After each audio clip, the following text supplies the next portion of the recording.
भारत के प्रसिद्ध उद्योगपति रतन टाटा का 86 वर्ष की आयु में निधन हो गया, जिससे देश भर में शोक की लहर दौड़ गई है। बुधवार रात मुंबई के ब्रीच कैंडी अस्पताल में उन्होंने अंतिम सांस ली। पिछले कुछ समय से वह बीमार थे और उनके जाने से उनके चाहने वालों में गहरी उदासी छा गई है। रतन टाटा के अद्वितीय नेतृत्व और दूरदर्शिता ने न केवल टाटा समूह को नई ऊंचाइयों तक पहुंचाया, बल्कि भारतीय उद्योग जगत में भी एक छाप छोड़ी। अब सवाल उठता है कि रतन टाटा का उत्तराधिकारी कौन होगा? उनकी 3,800 करोड़ रुपए की संपत्ति का वारिस कौन बनेगा?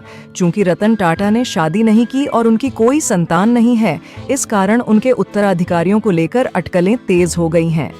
इस समय रतन टाटा के सौतेले भाई नोएल टाटा सबसे संभावित उत्तराधिकारी माने जा रहे हैं। नोएल टाटा रतन टाटा के पिता नवल टाटा की दूसरी पत्नी सिमोन के पुत्र हैं। परिवार का सदस्य होने के नाते नोएल टाटा का नाम उत्तराधिकारियों की सूची में सबसे ऊपर है। उनके 3 बच्चे हैं, माया, नेविल और लिया टाटा, जो रतन टाटा की संपत्ति के संभावित वारिसों में शामिल हैं। नोएल टाटा के बच्चों ने भी अपने अपने क्षेत्रों में महत्वपूर्ण भूमिकाएं निभाई हैं।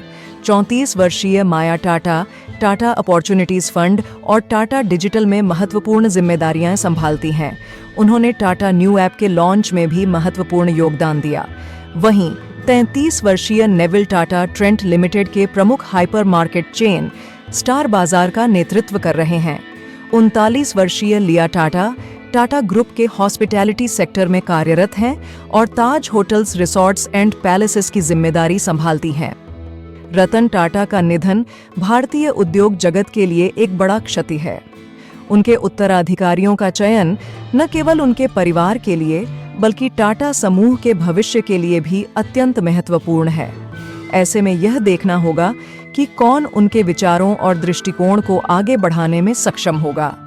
रतन टाटा की विरासत को आगे बढ़ाने के लिए उनके परिवार के सदस्यों की भूमिका अनिवार्य होगी।